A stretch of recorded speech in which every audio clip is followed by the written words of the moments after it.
So today is November 1st, 2021. This is Darci's Corner, and I live in Alberta, Canada. And I've been thinking about the whole Dave Chappelle thing, and I like that his most recent post that I seen from him, because he's crying about he's been canceled by cancel culture, and he will not bend to anybody's will or something, and he'll talk to any trans person you want, but he's not going to change his views or something. And the thing is, I don't speak for every trans person. I pretty much just speak for me when I say, Dave, don't go away, Matt. Just go away. You don't need to speak to anybody about the trans issue. Like, you've said enough. We know where you're coming from. It's just a joke. Right, okay, well, you're just a joke is kind of, you know, um, bigoted and does a huge disservice to a whole bunch of people. And it isn't that we can't take a joke. We can. Like, it would help if you were funny. That would be a good start as far as your trans material goes. I liked your racist rant in the middle though, where you like made the Asian face. That was nice because at least you're not just transphobic; you're also racist. Now here I am, a white person, accusing a black person of being racist, and yet his comedy was very, very clearly racist. Right in the middle of his transphobic rant, he stops and starts making fun of Chinese people, and he does it in the juvenile, 10-year-old way where he does the slanty eye thing, which was rude and disgusting. And, you know, just for the record, any color of person can be racist and make racist remarks. And any color of person can be offended by those remarks. I'm not Chinese, I'm not Asian, yet I was very offended by his. Well, I mean, you know, the attitude is supposed to be there because he's a comedian, but it just wasn't very funny.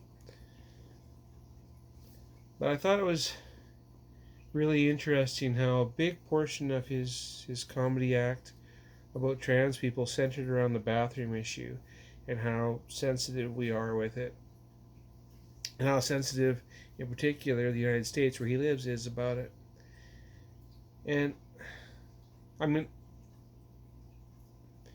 it doesn't matter if he understands or not, because he's not going to change his views.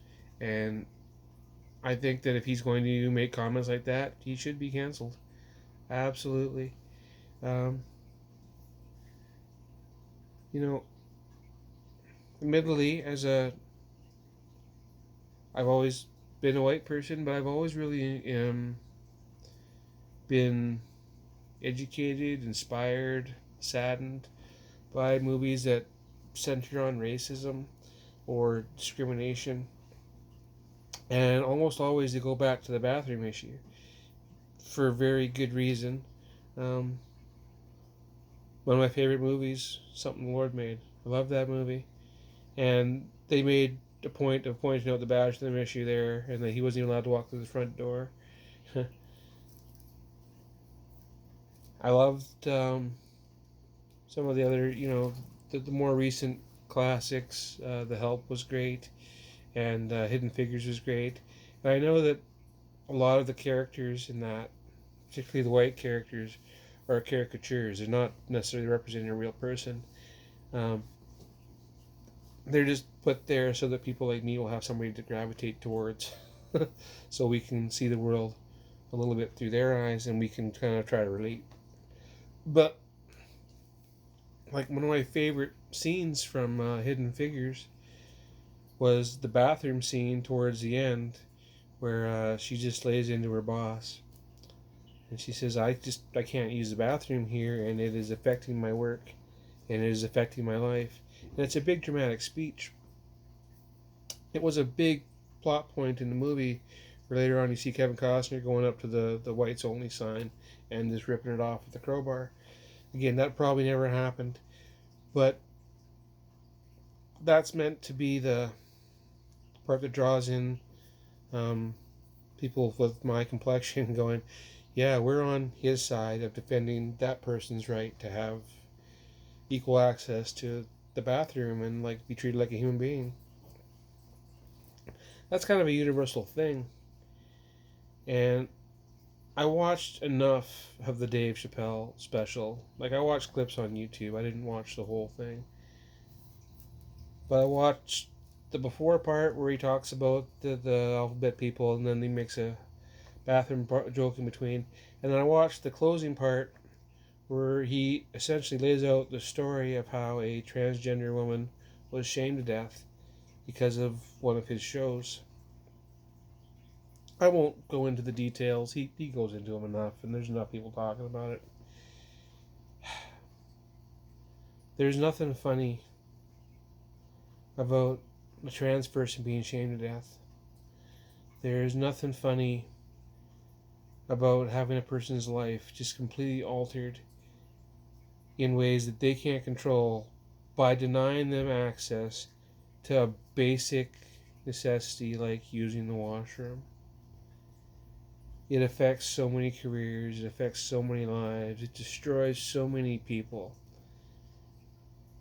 And I'm not saying there isn't a joke there that could be made that would be funny, that would make more sense, or would like further the conversation about the issue. But he didn't make those jokes. He wasn't making that story. He was just saying whatever, you know, thing came to his brain to say that he thought was funny about the trans community. And I guess some of it, I guess, is kind of a little bit funny in context, maybe. But it was all really extremely transphobic. And yeah, he wasn't doing society any favors with that special. Um, but I am glad to have heard so many other people stand up and say no, that's wrong. We don't agree with that. I think it's absolutely horrible that people lost their jobs at Netflix for standing up against oppression. Like, what's up with that?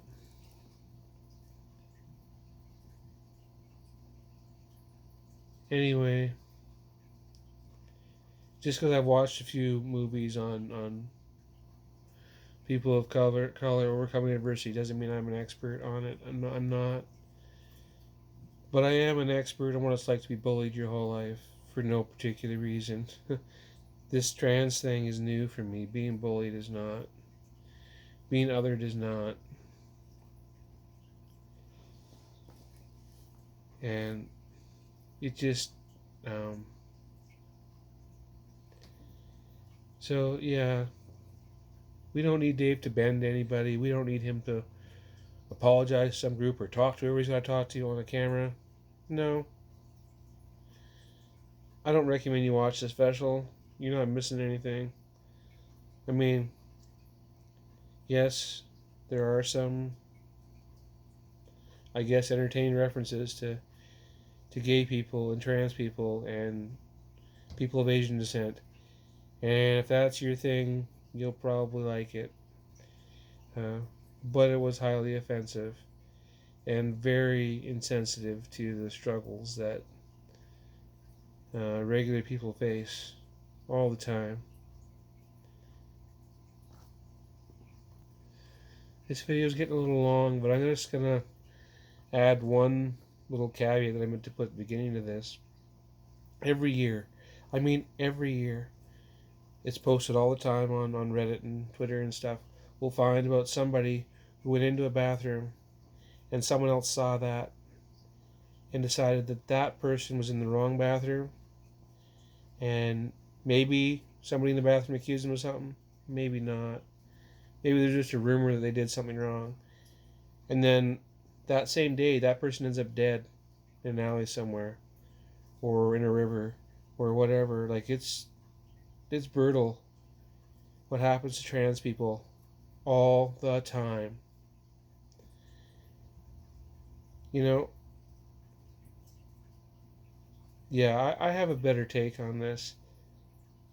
I'm gonna try record another video, but it'll be controversial. So this is me thinking. Isn't it nice if we get to record that? Anyway, I gotta get better at this editing stuff. Darcy's Corner out. Possibly stay tuned for a part two if you've watched this much of the Ramble.